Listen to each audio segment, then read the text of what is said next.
Shalom saudara, kita masuk di episode yang ke-7.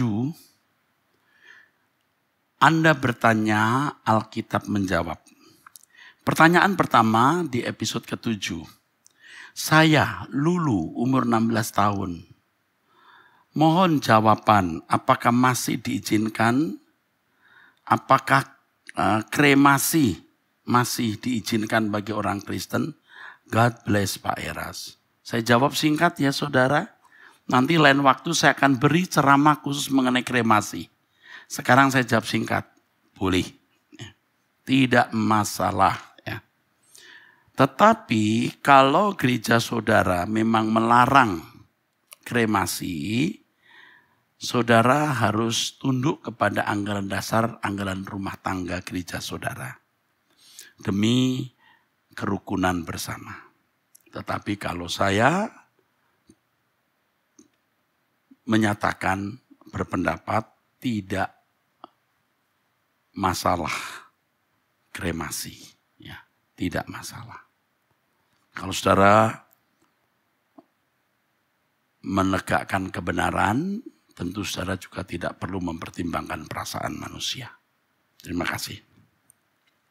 Shalom, selamat Pak Eras, di sini saya ingin bertanya, bagaimana pendapat Bapak mengenai ikatan pernikahan yang dilakukan oleh orang Kristen dengan orang Kristen yang baru saja berpindah keyakinan, jadi baru masuk keyakinan. Apakah boleh dan seperti apa pendapat Tuhan berdasarkan Alkitab? Terima kasih Fani dari Surabaya. Saudara, kalau kita memilih jodoh itu yang pertama, ini dalam ukuran umum ya. Di atas semuanya harus minta pimpinan Roh Kudus. Yang pertama ditanyakan apakah Anda dipanggil menikah atau tidak menikah. Kalau Tuhan memperkenan Anda menikah, yang pertama, ukuran umum yang pertama, harus orang percaya. Yang kedua, dewasa rohani. Ya. 3, dewasa mental. Biasanya dewasa rohani akan dewasa mental. Ya. Ya. Lalu pertimbangkan lagi kedewasaan ekonomi. Ya. Orang belum siap menikah, paksa menikah, itu juga masalah. Pertimbangkan perbedaan suku, latar belakang, pendidikan, perbedaan latar belakang ekonomi, dan lain sebagainya. Mungkin dalam waktu singkat saya akan memberikan ceramah lagi soal bagaimana memilih jodoh. Nah, bagaimana dengan orang yang baru pindah keyakinan? Nah ini baru berapa lama? Baru seminggu, 2 minggu, sebulan, 2 bulan, setahun. Kita juga tidak bisa menutup mata kenyataan orang yang pindah agama dari non-Kristen masuk Kristen. Sudah dewasa mentalnya. Sehingga dalam waktu 6 bulan, setahun sudah cepat matangnya. Sebaliknya ada orang yang sudah Kristen tapi tidak dewasa mental dan tidak dewasa rohani sama sekali. Nah ini juga masalah. Jangan karena sesama Kristen Anda mudah menikah loh saudaraku. Ada ukuran, ada parameter dan di atas semua harus minta petunjuk Tuhan. Jadi sebenarnya ini tidak bisa saya jawab karena saya tidak melihat kasusnya secara lengkap. Saya minta maaf saudaraku, pertanyaan-pertanyaan yang edisi pertama termasuk ini, itu nomor teleponnya hilang. Karena gadgetnya mengalami kerusakan. Jadi staf saya ya menyampaikan ke saya bahwa nomornya hilang. Kalau saya tahu nomor dari saudari Fani Surabaya, saya bisa menelpon, artinya staf saya bisa menelpon dan memberikan konseling. Jadi ada orang-orang yang terlanjur, maksud saya sempat nomor teleponnya kami dapatkan sehingga kami telepon secara langsung. Ada kasus-kasus khusus yang kami telepon secara langsung. Ada kebutuhan khusus yang kami telepon secara langsung. Ya saudara, kita berusaha untuk merespon semua pertanyaan. Kalau pertanyaan itu bersifat pribadi dan tidak perlu didengar orang lain, kami tidak akan jawab secara umum. Ya. Shalom Pak Eras, ini pertanyaan yang berikut ya saudaraku. pertanyaan yang kedua. Shalom Pak Eras, saya Lukas Sugianto di Pademangan. Saya ingin bertanya, bagaimana cara merubah karakter buruk kita yang sudah melekat puluhan tahun? Ya. Ini masalah ya saudaraku. Maaf, ini tadi pertanyaan yang ketiga, bukan kedua, saudara. Pertanyaan pertama dari saudari Lulu, pertanyaan kedua dari Fani Surabaya, ketiga dari Lukas Sugianto, Bapak atau Brur nih ya, dari Pademangan. Saya ingin bertanya bagaimana cara merubah karakter buruk kita yang sudah melekat puluhan tahun. Bapak Lukas Sugianto ini seorang yang haus dan lapar akan kebenaran. Pertanyaan ini lahir dari seorang yang haus dan lapar akan kebenaran. Haus dan lapar akan kebenaran bukan hanya haus lapar pengetahuan teologi, tapi kerinduan untuk bisa berubah. Nah ini mantap, mantap. Begini bro, ya, Pak Lukas, saya tidak bisa menjelaskan pada kesempatan ini, tapi perkenankan saya mengajak Bapak untuk mengikuti terus Instagram saya, khotbah-khotbah saya di YouTube dan buku-buku saya. Jika saya tahu nomor telepon Bapak, nanti staf saya akan mengirim buku untuk Bapak.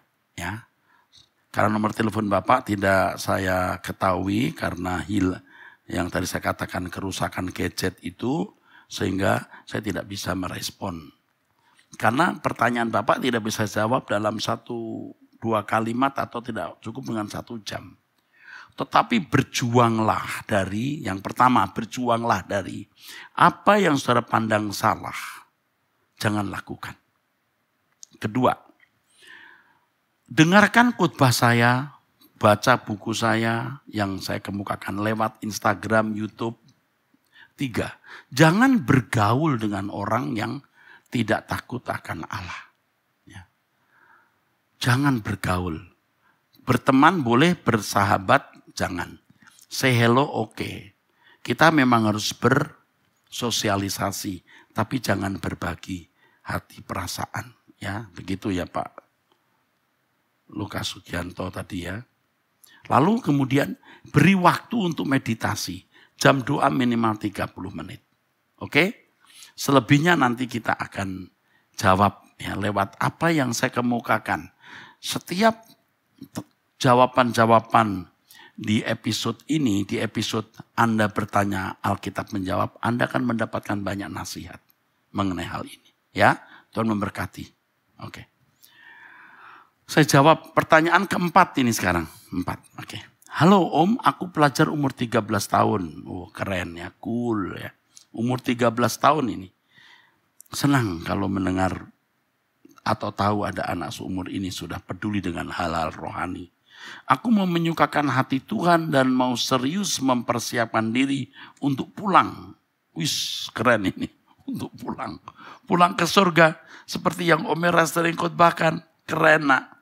Nanti kalau Om di surga kamu juga ada di sana. Ya puji Tuhan. Untuk umur aku segini apa yang harus aku persiapkan Om? Waduh keren. Ini bisa mengharukan. Saya tidak tahu siapa namamu. Seperti nasihat saya untuk Pak Lukas atau Om Lukas tadi nak. Ya. Kamu mesti punya tekad yang kuat ya nak ya. Tekad yang kuat. Ya.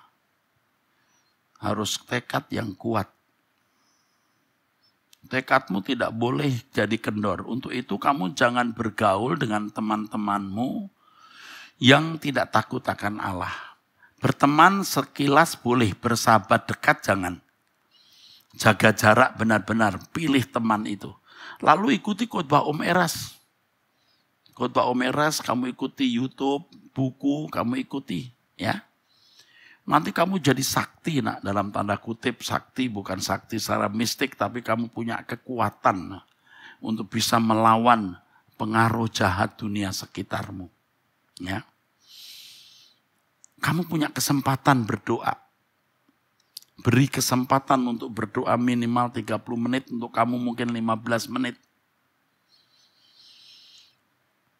Ya. Dari khotbah-khotbah yang Om Eras sampaikan, kamu akan bisa merasakan aliran getar kerinduan kita akan langit baru, bumi baru. Ya, jangan terikat dengan kesenangan-kesenangan dunia, kesenangan teman-temanmu. Kamu harus berani berbeda. Dan jangan hanya ekstrim, kamu harus berani sangat ekstrim. Amin. Oke, ikuti terus khotbah Om Eras ya nak. Kamu akan bersama-sama Om Eras di surga. Oke, selamat berjuang nak. Selamat berjuang, kamu bisa. Orang tua dari anak ini luar biasa ya. Punya hadiah, ya, dapat hadiah dari Tuhan punya anak seperti ini. Ini pertanyaan kelima.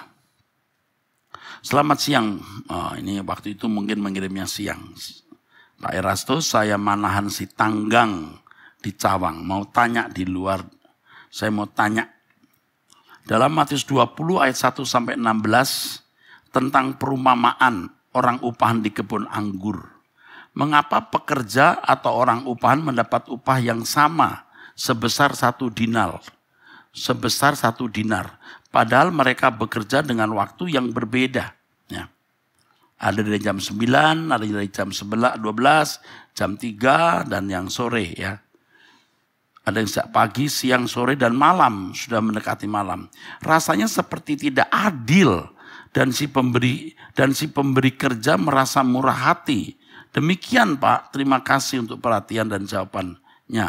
Tuhan Yesus memberkati. Oke.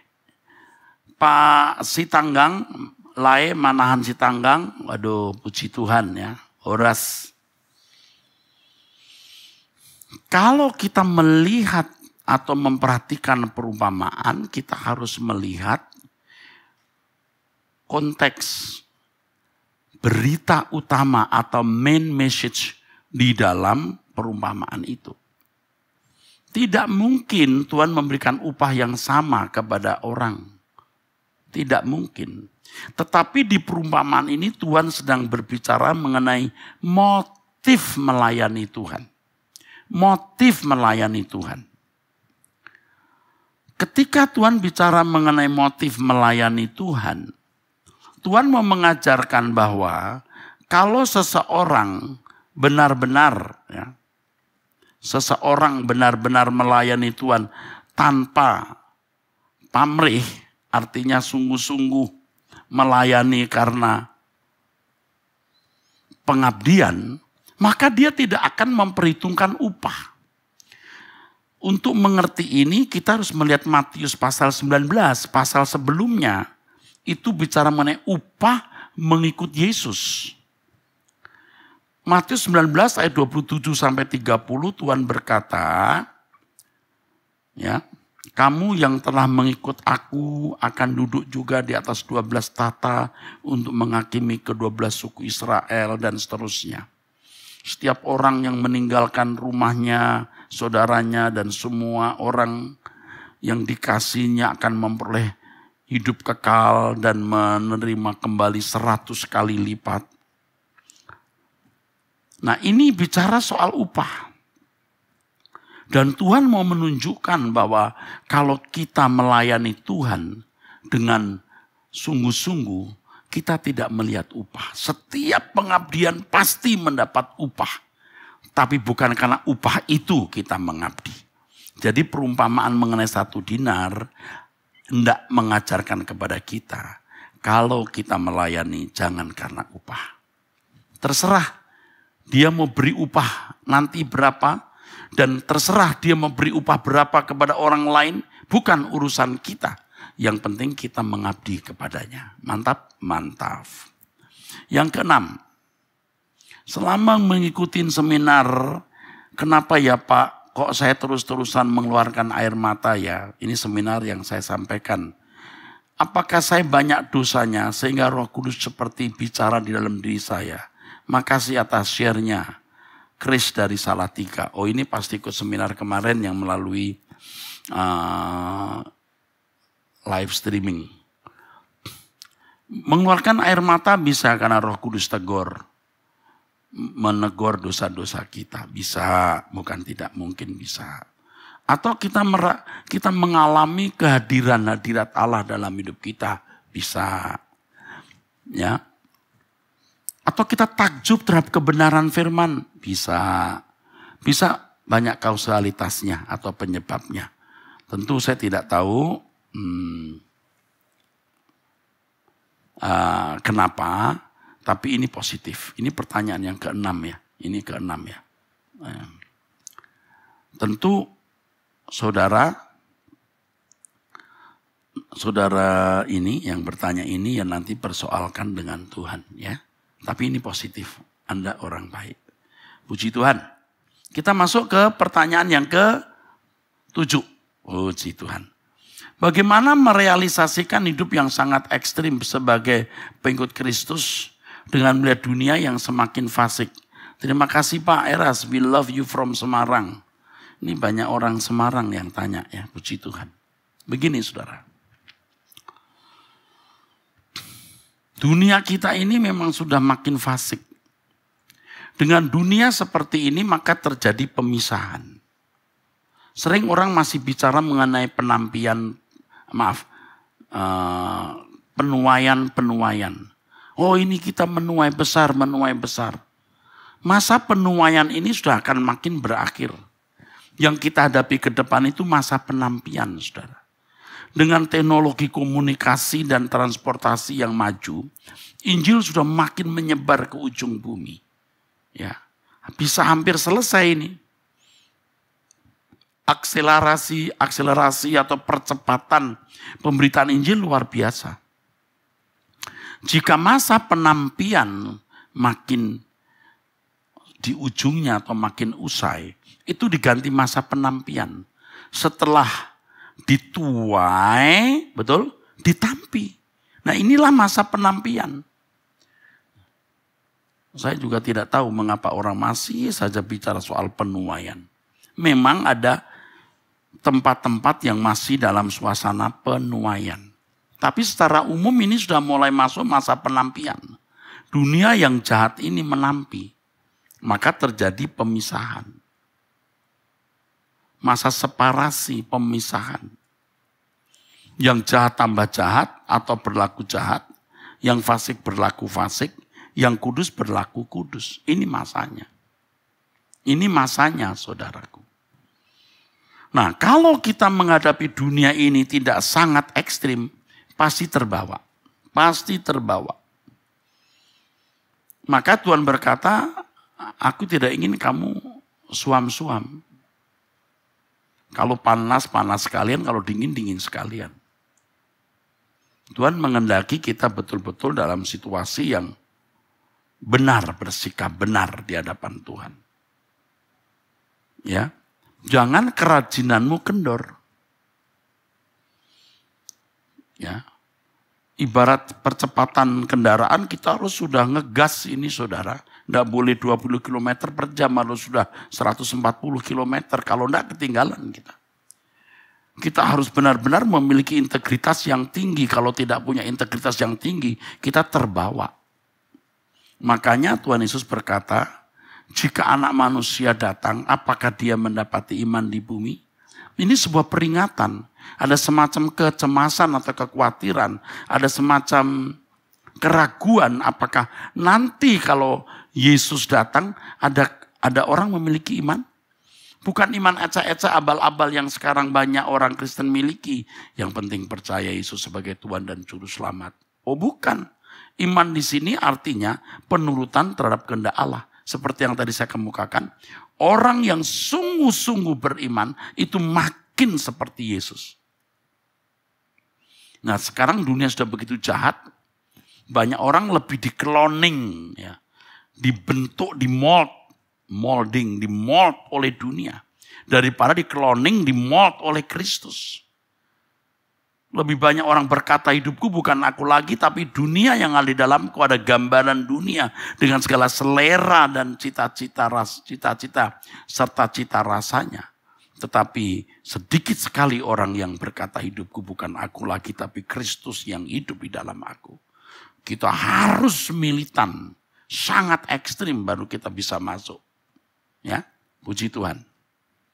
Sekarang ke-8, pertanyaan 8. Bagaimana menghadapi orang Kristen yang terlalu bebal untuk mengerti kebenaran Alkitab?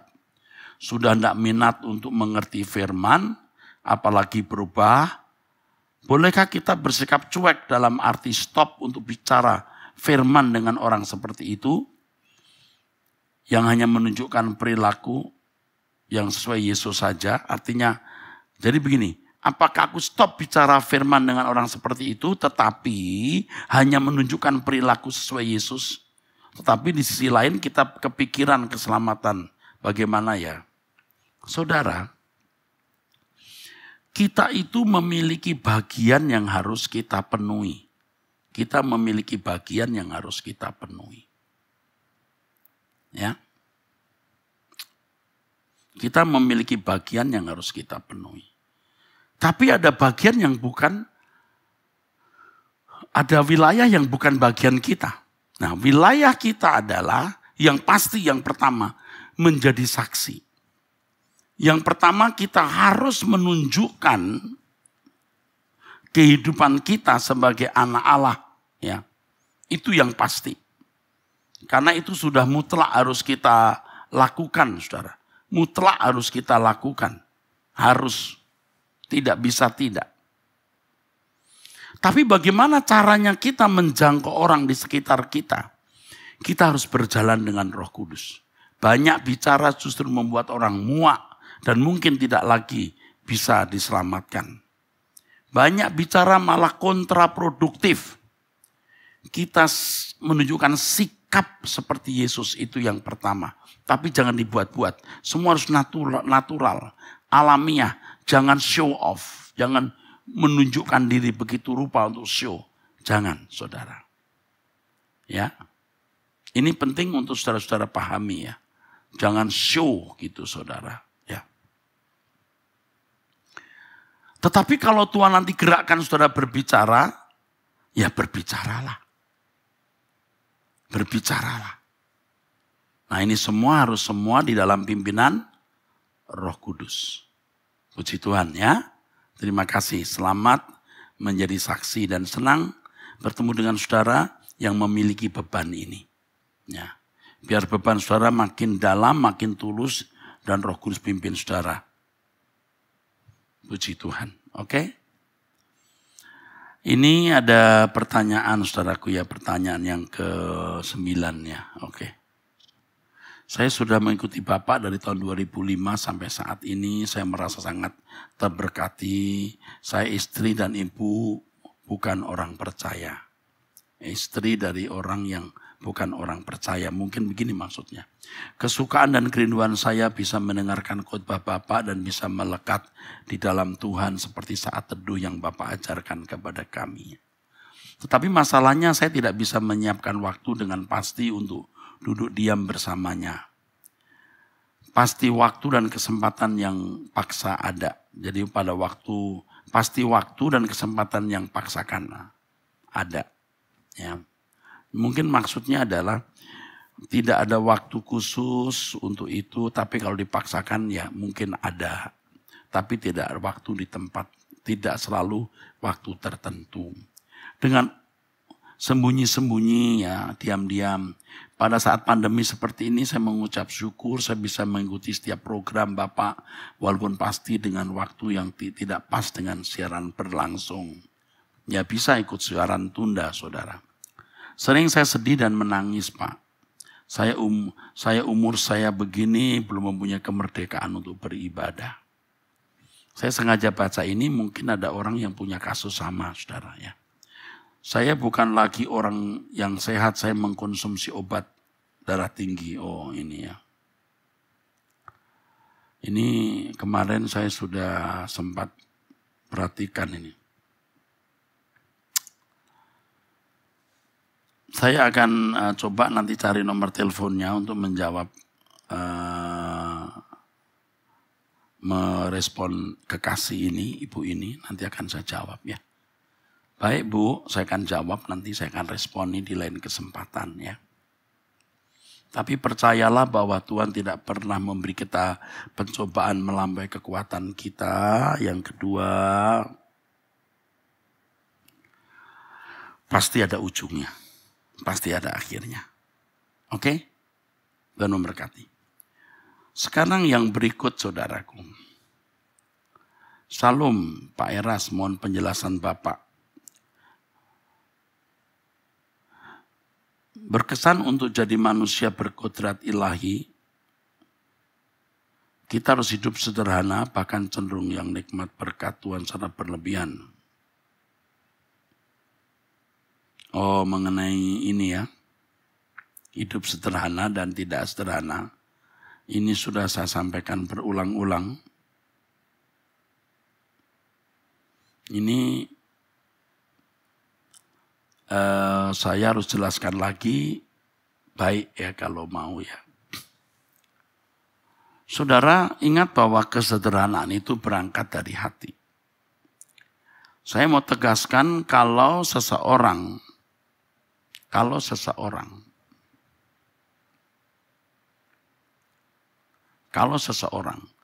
mencari nilai diri dengan apapun, dia tidak akan sederhana. Ini intinya, saudara. Orang kalau mau mencari nilai diri dari sesuatu, dia tidak mungkin sederhana. Apakah barang yang dipakai, apakah pendidikan yang dia capai, apakah kedudukan yang dia raih, apakah pangkat yang dia sandang, tidak mungkin sederhana. Tidak mungkin. Yang kedua, orang tidak mungkin sederhana kalau masih menjadikan sesuatu sebagai kebahagiaan. Percaya. Oh, ini benar. Orang yang sederhana itu orang yang menjadikan Tuhan dan kerajaannya sebagai satu-satunya kebahagiaan. Ya, saudara. Tentu orang-orang sederhana adalah orang-orang yang tidak akan terikat dengan dunia sekitar. 3.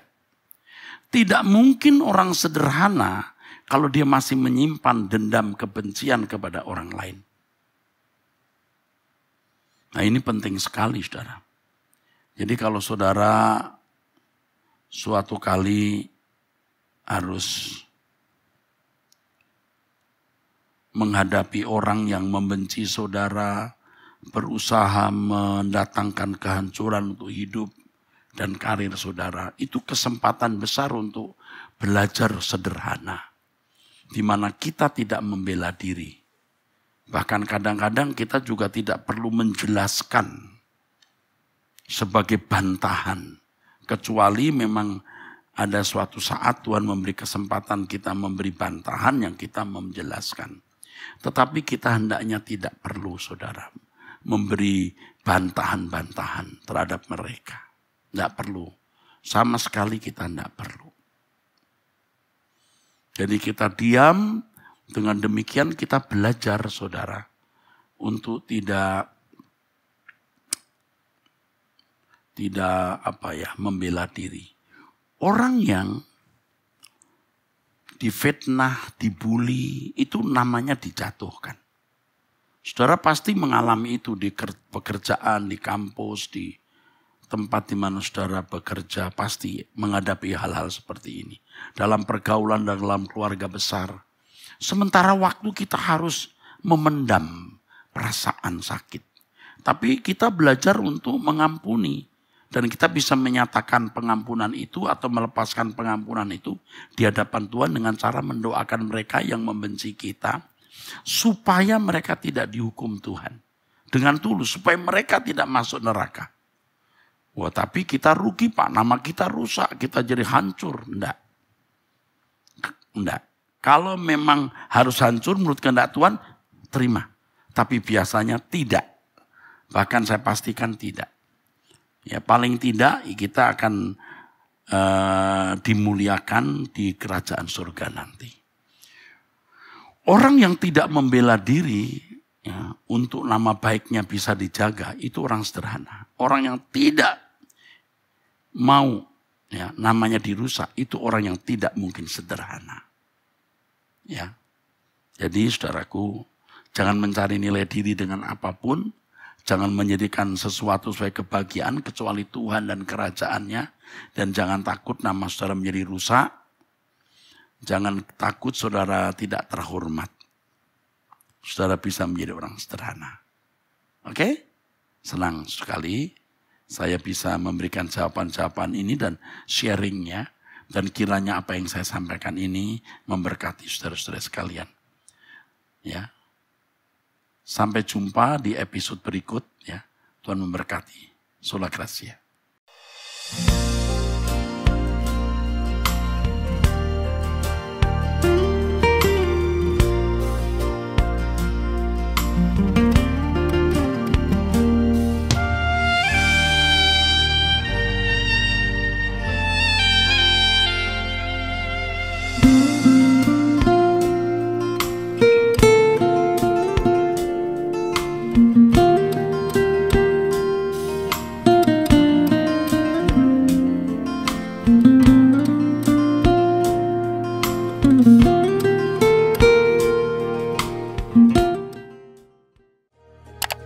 Subscribe channel Truth.id dan aktifkan lonceng notifikasi untuk mendapatkan informasi seputar live streaming dan video khotbah terbaru.